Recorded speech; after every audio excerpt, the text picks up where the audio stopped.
ensure maintenance of their hygiene and health by distributing requisite material and hold sports tournament for them. Today, she will be speaking upon an extraordinary book, The Seven Spiritual Laws of Success by international bestseller author Dr. Deepak Chopra. So, I would like to invite Dr. Rashmi to share her views.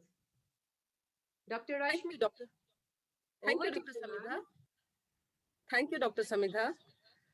A very good day to all of you, ladies and gentlemen, and a very warm welcome. I take this opportunity to thank Dr. Sangeeta Nehra and all the organizers of the 21-day Spiritual Science Doctors Retreat for this wonderful platform which they have set up. Today, as Dr. Samita just told you, I would be discussing the book, The Seven Spiritual Laws of Success by Dr. Deepak Chopra. A bit about myself. My first introduction to spiritualism was when I was in class 10. My father, who was a devotee of Ramakrishna Mission, presented me a book, The Autobiography of a Yogi by Paramahansa Yogananda. For a child who loved reading, this was far beyond my scope. Though I understood little, it opened before me a plethora of a whole new world, the world of spiritualism, meditation, and mysticism. Born in a family of academicians, doctors, engineers, and homeopaths, I grew up trying to decide what profession I would like to follow. After graduating in the Bachelor of Dental Sciences, I got married to an army officer. My husband moved from place to place in a year and a half, sometimes even less. It was a new city, a new set of people, a new destination. I devoted my life between my profession, my home, my husband, my children, and most of all, my extended family. The extended family, I mean the family of the men who were working under my husband and who welfare and welfare was my first priority. In this long journey, I met people from different walks of life, different state of society, and different states. Learning and knowing about them and their way of life fascinated me and urged me to do something so that I could join them by some common thread.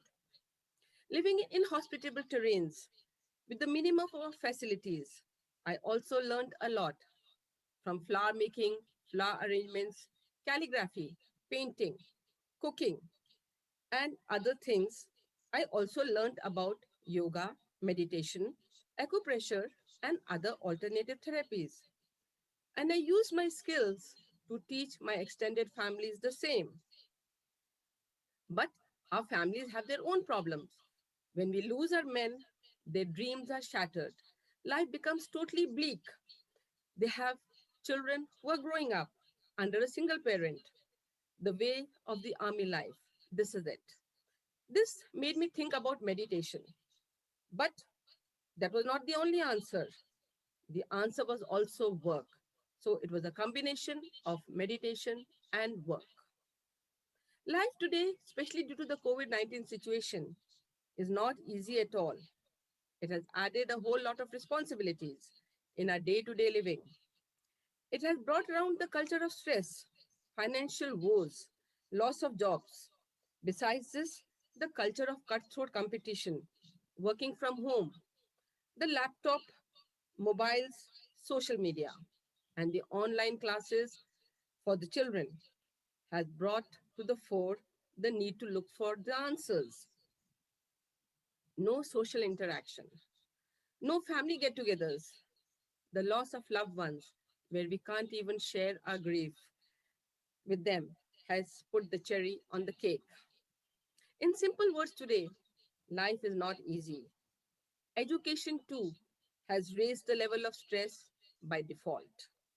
People are living in closed, confined places with no outlet and with no help at all. Where is this all leading to? How are we going to cope up with all this? The stress is physical, mental, emotional, and financial also. All this is leading to a breakdown. Before we lose our balance, we need to change things around us and adopt a more holistic attitude towards life. Medicines do help. We all need them, but they also bring around with them woes and side effects. And are medicines really the answer? No. Let us all then try to de stress ourselves, for that is the basis of today's suffering and illnesses. By practicing silence, meditation, spiritualism, yoga, and let us also explore the possibility of imbibing Ayurvedic and alternative medicine and therapies in our day to day life. Our aim is to remain optimistic and happy and to lead a healthy life, overcome stress, and enjoy an abundance of wealth. To this end, we must strive hard so that the coming generations can have the gift of love, happiness, healthy, and a stress free life. Let us therefore use this opportunity and time and devote ourselves to making them better persons. We should improve the quality of life of our children so that they become better human beings and they can serve the society better. Let us all work together to leave a legacy of health and happiness for our children and for the coming generations. Spiritual enlightenment is not something that outsiders can gauge. It manifests in us as happiness, success, and living life as best as you can. It gives the glow of peace and satisfaction and a lightness to the enlightened, as though we were moving in air with no worries, stress, or encumbrances, light as a feather. To this effect, the book which I recollected was the book by Dr. Chopra, The Seven Spiritual Laws of Success, which I feel is a very good book to begin with to ultimately achieve our goal and make the universe a better place to live in. On this forum today, I would like to share some of Dr. Chopra's views and some of my own personal views also as to how we can make life more meaningful, more humane and compassionate without losing sight of our goals. The reason why I would recommend this book is because it is very easy to understand, very easy to follow, and if we do it regularly, we can make much better human beings of ourselves and also give the same to the next generation. They say a task well begun is half done. This book is very concise and to the point. Even if you start slowly and small, in the long run, it will give you success and happiness. Now, a little bit about Dr. Chopra. Dr. Chopra is not only the author of the book, The Seven Spiritual Laws of Success, but also has, to his credit, more than 100 books. Some of his famous books are Ageless Body, Timeless Mind, Meet a Human, Life After Death. His latest book is Total Meditation. Most of his books have been translated into 43 different languages. His book mostly deals with spirituality, meditation, and alternative medicine, mostly due to the fact that he always had a very holistic attitude. He regularly conducts and hosts TV shows, talks, and medicine sessions. His famous Chopra Well, which is part of the Chopra Foundation, he gives there tips on meditation, achieving happiness, peace, and tranquility. He also co hosts shows with Oprah Winfrey on lifestyle changes and meditation. A little more about Dr. Chopra. Dr. Chopra was born in 1946 in New Delhi His father was a cardiologist and head of the department in the Moolchand Hospital. Dr. Chopra took his medical degree from the All India Institute of Medical Sciences and did his residency in internal medicine, followed by his fellowship in endocrinology. He always had a leaning towards neuroendocrinology. After his marriage, he migrated to America, and a few stints of private practice, he started to work at the NEMH. In 1981, when he visited India, he was an addict. He was an addict to smoking and to coffee. And at that time, he met Dr. Triguna, head of the Indian Council of Ayurvedic Medicines.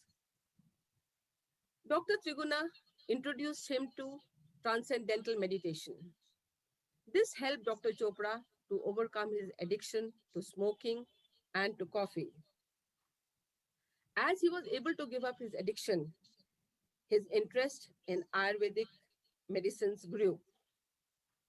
In 1985, when he visited India again, he met Maharshi Mahayogi, who invited him to start the Maharshi Ayurvedic College in Lancaster.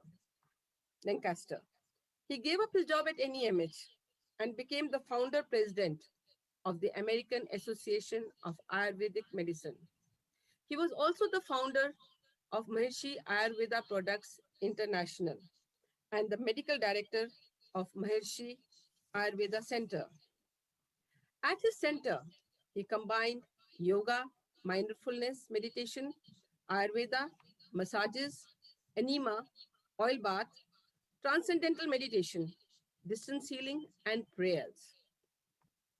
For this, he was awarded the title of Dhanvantri. Dhanvantri is the god of healing and medicine. He is also called the god of Ayurveda, whose birth coincides with Dhanteras. Dhanteras comes 2 days before Diwali, and it is called the day of success, wealth, prosperity, and happiness. As I had told you, Dr. Chopra was drawn to endocrinology as he felt that it was a basis for influencing one's thoughts. He believed that a person could have perfect health, a body free of disease. On 8th October 2008, he was awarded the IG Nobel Prize. Now, the IG Nobel Prize is basically a satirical Nobel Prize which is given to people on whose theory initially people laugh and then later think about it. He got this prize for physics, and he got it for propagating integration of quantum mechanics with Ayurveda as a quantum healing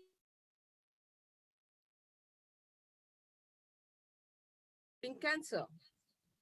He has always maintained that aging is fluid and changeable. It can be slowed, stopped, speeded up, and even reversed as per the state of our mind. Now we shall analyze the book, The Seven Spiritual Laws of Science. How it can help us in day-to-day life, how it can help us to achieve success and make our life stress-free. Dr. Chopra in his book describes the various aspects of spiritualism, how to go about achieving it, and helping us to be better each day. Success in life, he says, is a continued process, an expansion of happiness, and there are many aspects to success. Success includes good health, energy, enthusiasm for life, fulfilling relationships, creative freedom, a sense of well being, and natural wealth. Success is a journey, it's not a destination. Why? Because whenever we succeed in one thing, we want to start another thing because we always want to have another goal right ahead of us. The creation of wealth or material abundance makes the journey more enjoyable. However, it is considered to be at the cost of others. Most of us spend more time taking care of the materialistic things around us rather than taking care of our spirits. Words, whatever we say, have a positive or a negative energy. Words and ideas help to heal the mind and nurture our soul. They have the power to uplift, enliven, and transform our lives. They are full of energy. That is why they say, speak well of others and speak smilingly. Life is a force flowing through us, and every moment an opportunity to learn. Whatever inspires us, we must learn to manage and bring it to fulfillment and reap the rewards of our hard work. Dr. Chopra's book, The Seven Spiritual Laws of Success, or you can also say The Seven Spiritual Laws of Life, has seven laws. The first law is the law of potentiality. The second, the law of giving and receiving. The third, the law of karma. The fourth, the law of least effort. Fifth, the law of intention and desire. Sixth, the law of detachment. And last of all, the law of dharma. I shall be explaining each one of them in detail. The first law of Dr. Chopra is the law of potentiality. Now, what is potentiality? Potentiality means whatever is hidden or latent or which we can develop further. We must always try to achieve our full potential. Knowing who we are gives us the ability to fulfill our desires and dreams. Most of us either do not know our potential or we tend to underestimate our potential. Success in life means knowing your potential and exploiting it to achieve the desired result. Always remember, the sky is the limit. Before we move any further, we must know what ego is, how it should be controlled or given up. Ego is always constantly in fear. It is scared, always wants to control people and situations. It thrives on the approval of others. It is influenced by people, things, and circumstances, all of which are outside ourselves. Ego does not let us progress and prosper. Hence, give up your ego. To give up our ego, we need to do the following things. We must also achieve our maximum potential by giving up our ego. The first thing is silence. How do we achieve silence? We should sit quietly, preferably cross-legged, in a lotus position, with our hands in our lap and the palms facing upwards. Close your eyes, try and still your mind. Let thoughts keep passing through your mind. Do not try to stop them. Do not worry about the noises that are around you. Look at a baby, how gingerly he walks. He takes one step at a time. Similarly, with silence, take one step at a time. Wait. You will automatically start feeling the flow of silence in you. Practice, Practicing deep breathing will also help you. And as you take your breaths, you will find your silence is becoming better. While you are in silence, also contemplate. Once you contemplate, you would automatically know how to control yourself. The next step is meditation. After your body settles down, let your breathing and heart settle. After that, let your mind calm down. You will be able to meditate. Chant your mantras. Think of all the beautiful things around you. Let your mind wander. Then you will be in a state of meditation. In today's world, it's a well known fact that CEOs, sportsmen, and stars all employ spiritual gurus or psychiatrists to help them meditate and achieve inner peace. Corporates organize seminars and conduct classes for their employees so they can have a better and more fulfilling life. Be non judgmental.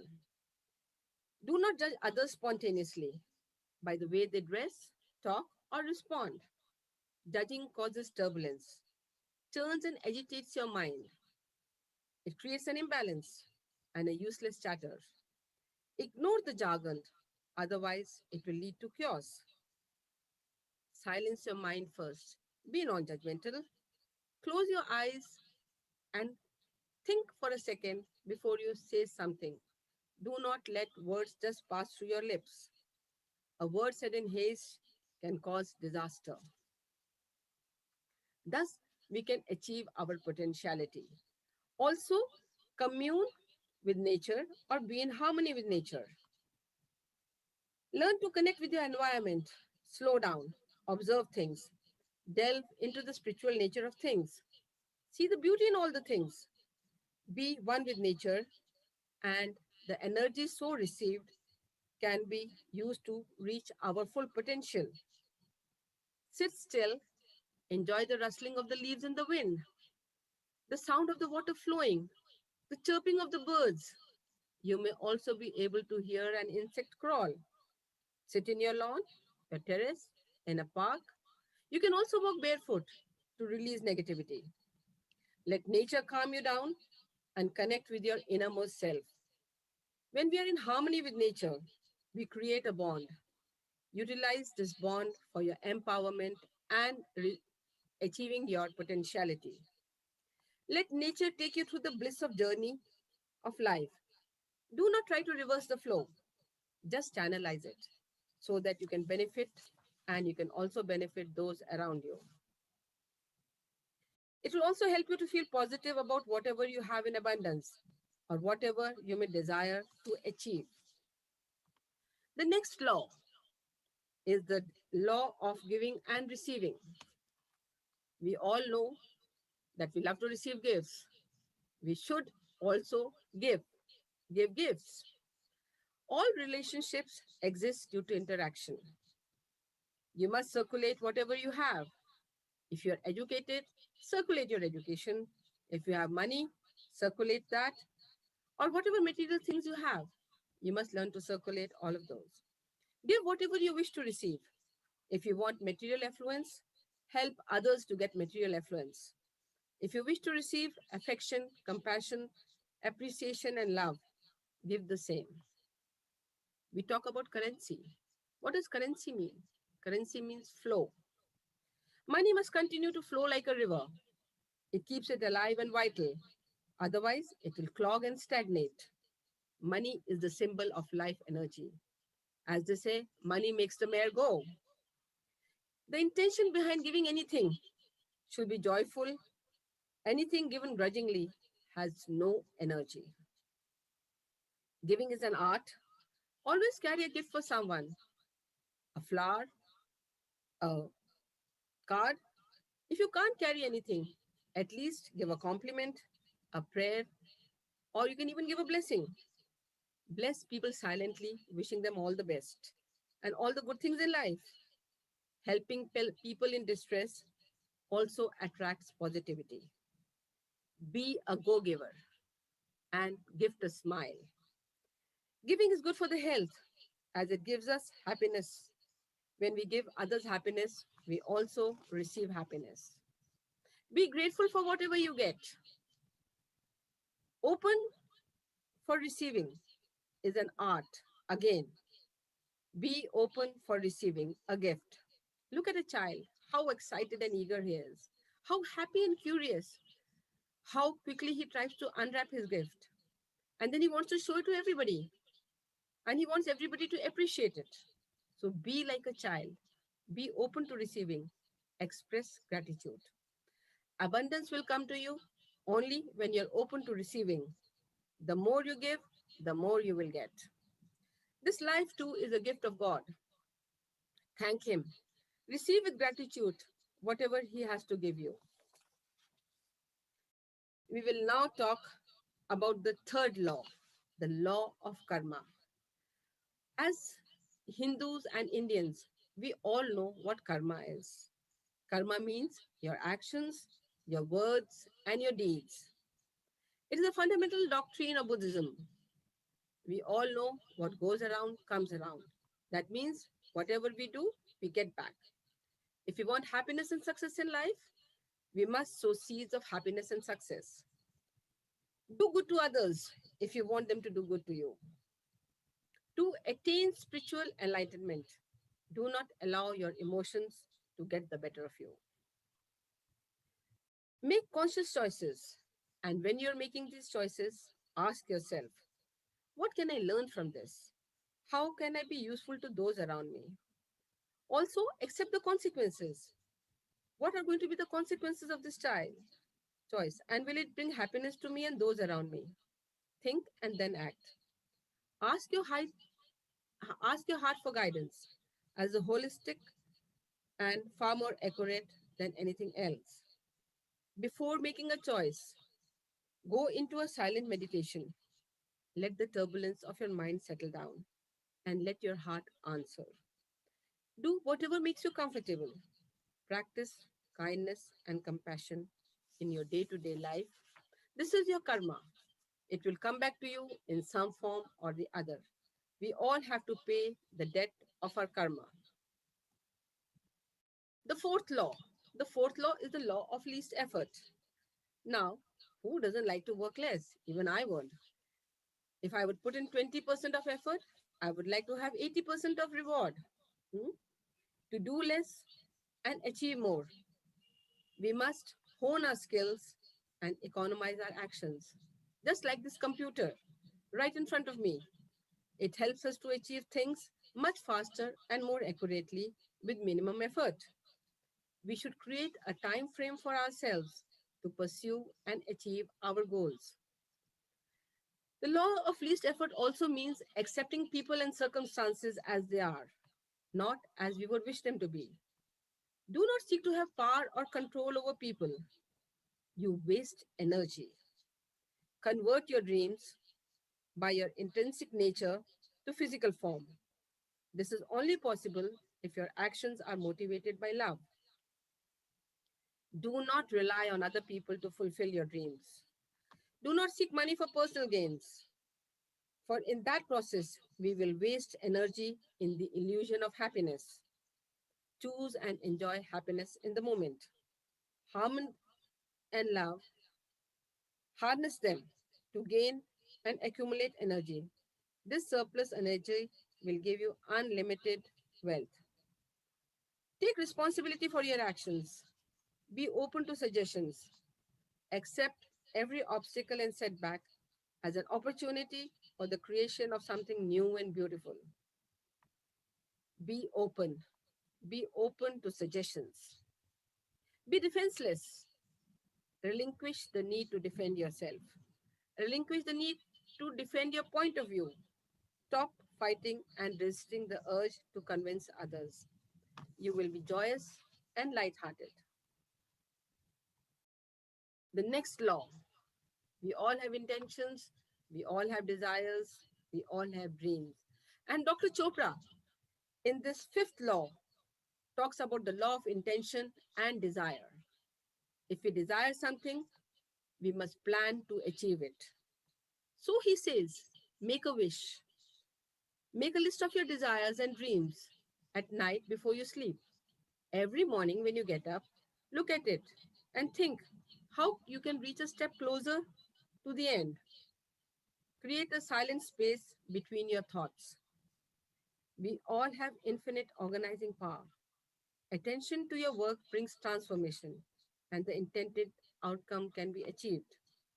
When things do not move your way, or if they do not move as planned, do not fret, because there's always a reason for it, and there is something better in store for you. Do not allow your obstacles to deter you, or consume your attention, or take away your focus.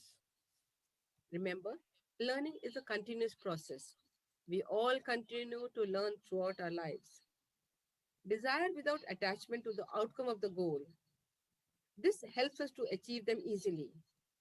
Keep working continuously. Look at the ant, it is always moving. Nothing goes in vain. Whatever effort you put in will be rewarded sooner or later. Keep your desires to yourself. Do not share with anyone unless they are closely bonded with you. Let the universe handle the details. Do not waste your energy unnecessarily till you accomplish what you have set out to do. The sixth law, and also one of my favorites, is the law of detachment. We all know what detachment is. We all talk of detachment.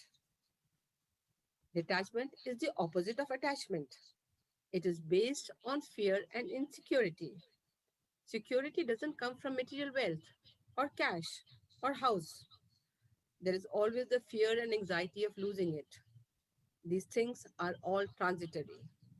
We tend to cling to things, material, emotions, etc. We must learn to let go.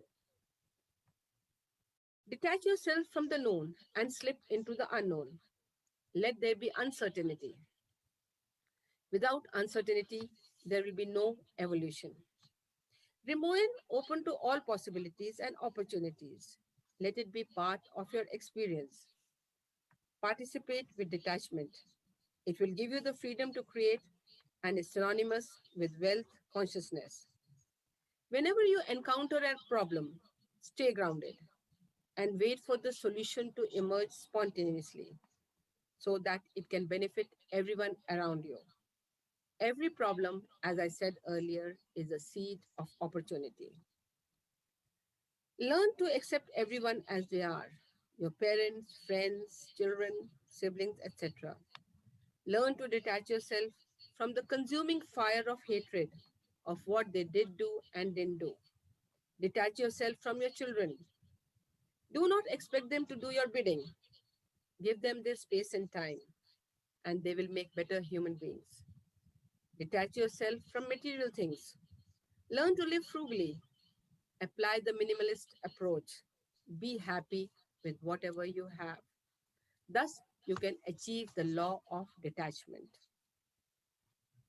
The last and the final law by Dr. Chopra is the law of dharma. We all know that dharma means our duty, our purpose in life, and to this end, we must know the purpose of our living. First of all, discover your true self. We are all divine souls who have some unique talent or the other. We are spiritual beings in physical form, and we are here on this earth on a mission to fill a specific purpose. Seek your higher self. Are we spiritual beings or divinity in disguise? Nurture your divinity through your spiritual practice. Discover your unique talents. We all have unique talents, and you can see how you would like to best use them for the upliftment and the good of humanity. Explore them. We are here to serve fellow human beings. Ask yourself, why am I here? How can I help those with whom I am in contact with? How can I serve humanity? And how am I best suited to do so? Remember, good luck, opportunity, and preparedness come together. Be prepared and do your best. That is what dharma implies. Dharma means to uphold. Therefore, uphold everything that affects us. Don't worry about making a living. Focus on what you're here to do. Be in a state of bliss. Along with Dr. Chopra's views, I would like to add something about which I feel very strongly. That is about forgiving and forgetting. I feel this is one of the very important aspects of life. You must learn to forgive and also to forget. Be magnanimous. Forgive those who have insulted you, harmed you physically, emotionally, financially, and have been unjust to you in some way or the other. Steer clear of such people and situations in the future. But before you forgive others, learn to forgive yourself. Forget the injuries, calm the turbulence, free yourself from the burden of hatred. This is going to be a service to yourself. Acknowledge that you have anger.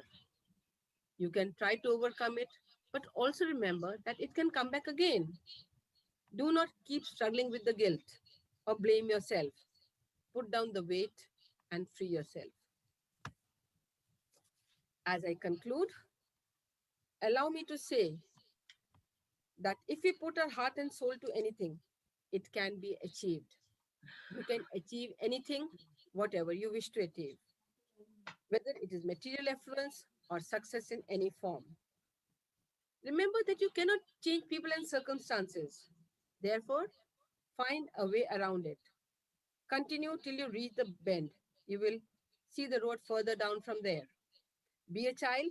Let curiosity and eagerness take you forward. Do not be afraid of the unknown, of the uncertain. Have faith, and you will achieve your goals. Be calm and silent. Be in meditation. It will bring you results far beyond your expectations and imagination. Always be forthcoming to help and serve, and let the fountain of love and abundance flow. Let the cycle of life, karma, and wealth move continuously.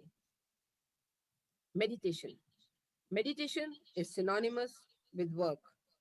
Immerse yourself in your work. What is the meaning of universe? The meaning of universe is a song, one song. Let us all be part of that song. Let us all be a part of this beautiful, beautiful universe. Now, at the end, I would like to thank you all for your time and attention that you have so spontaneously given me. It has been a pleasure and a wonderful experience being with all of you. Thank you.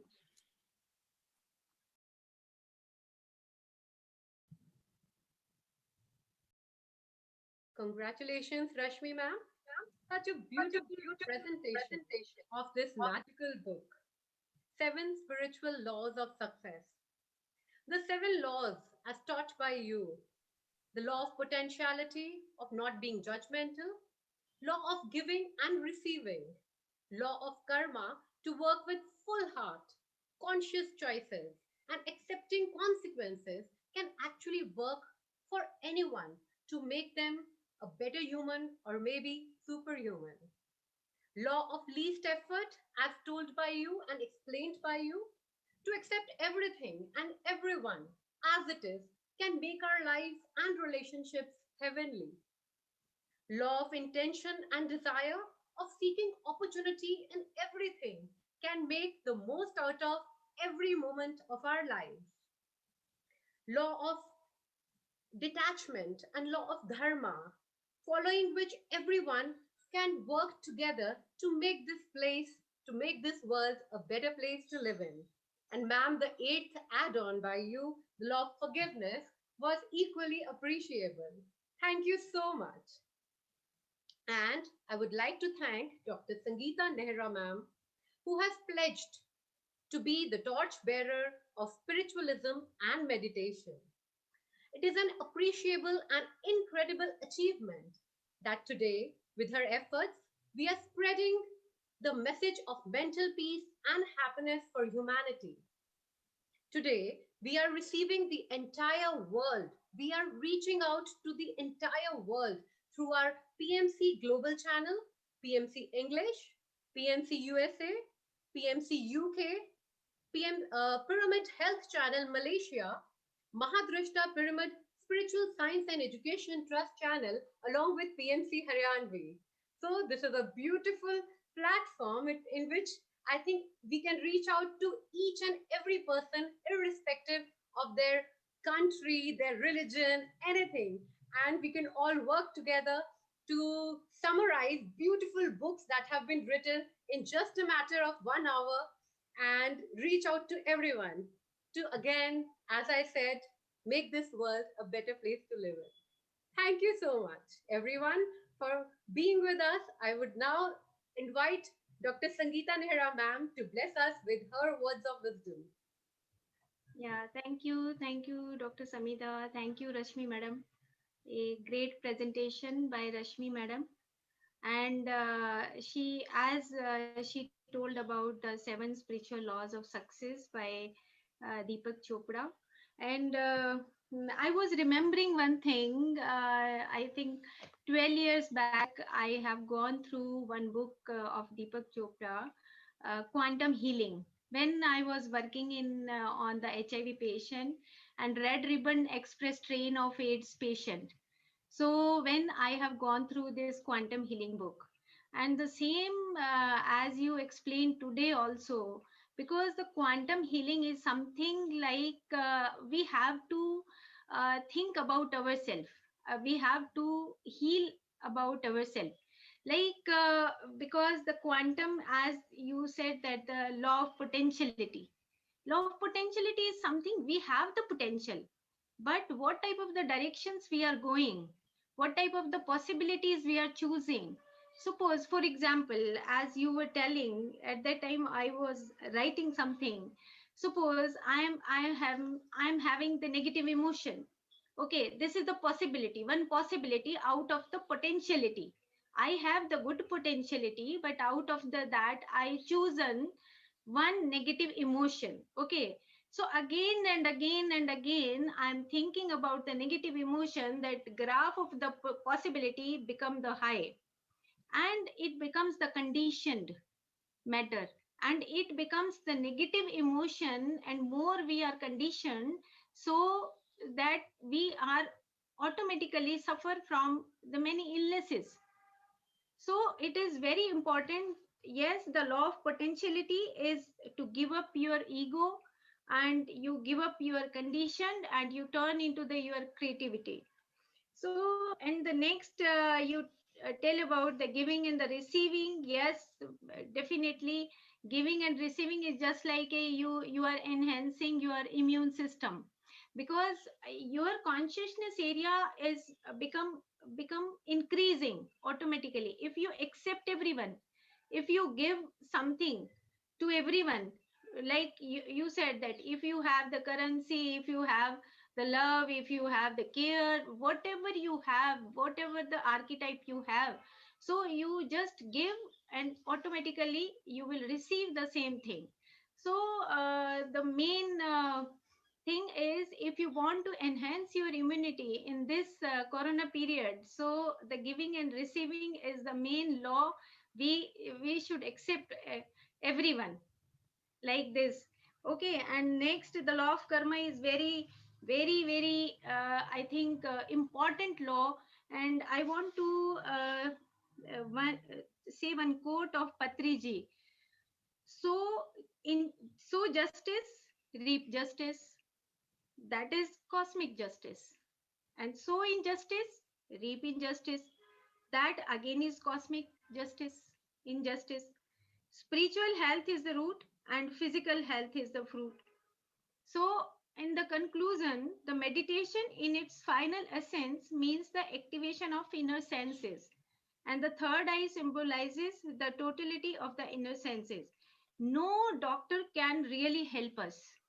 No hospital can help us. No drug can help us. Only meditation will help us. Only vegetarianism will help us.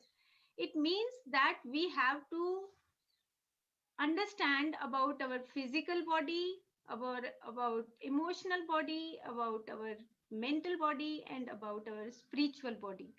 So we have to understand all these seven laws of success. So it is important. And in last, you tell about the law of detachment and law of dharma. In out of that, law of dharma is very important, because Patriji always says one thing: if you are enlightened, then only you can follow your dharma. Because if we are not spiritual, if we are not meditating, and we are thinking just like, okay, we are doing the right thing, somehow we are not enlightened within ourselves, and we are not knowing about our inner bodies, our about inner sights, intentions, intuitions. If we are not aware about all these things, so we can't follow dharma. So it is very important that we every day we should do meditation practices. And in the last, learn meditation, and you teach meditation, spread meditation. So thank you very much. Thank you. Thank you all masters, of all over the world. Thank you very much. So we can go for 5 minutes meditation. Rashmi, is okay? Okay. So yes, please close your eyes. cross your hands, cross your legs, and relax yourself. You can sit on the chair, you can sit on the bed, you can sit on the ground with a comfortable position, with a comfortable posture, and you relax yourself. The first thing is your ocean of consciousness within you. It should be calm and relaxed because we are all cosmic beings. Then you just observe your breathing. Breathe in and breathe out. Breathe in and breathe out. When we breathe in and breathe out, this is the main pathway of vital energy through which we connect with the physical body and the mental, supramental, and the bliss body. So, the prana, the vital energy, the breathe in and breathe out is the bridge between the physical and the other bodies. You just witness your breathing, normal, natural, soft, tender, tranquil breath. If the thoughts are coming, so please again observe your breathing. Automatically, your multiple thoughts will lessen and you will become the thoughtless state.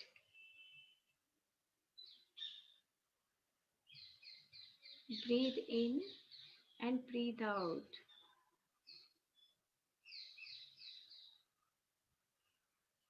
When you continuously breathing normal, natural, soft, tender breath,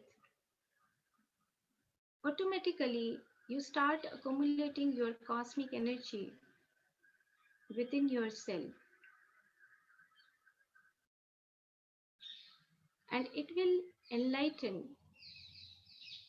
your inner senses, your third eye, your pineal gland.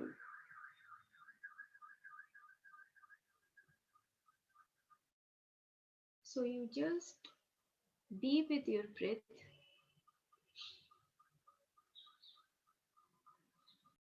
When the breath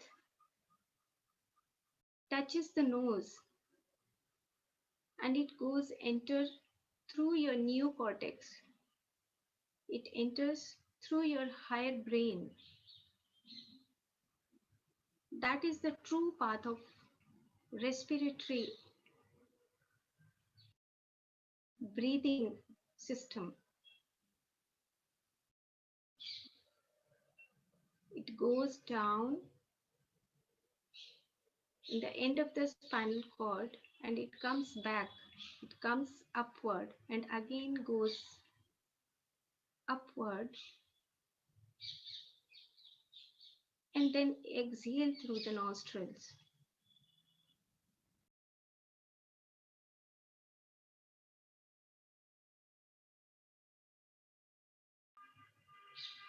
Just witness your breathing.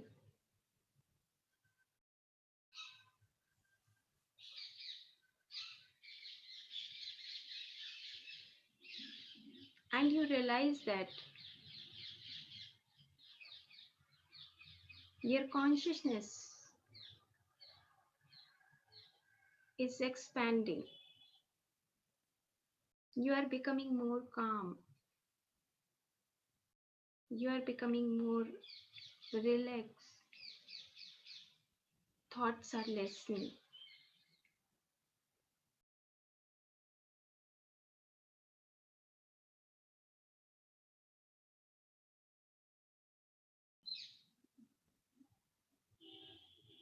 Through meditation,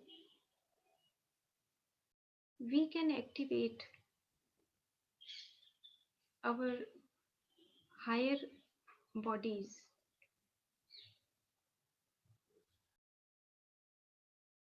We can directly connect with the higher consciousness world.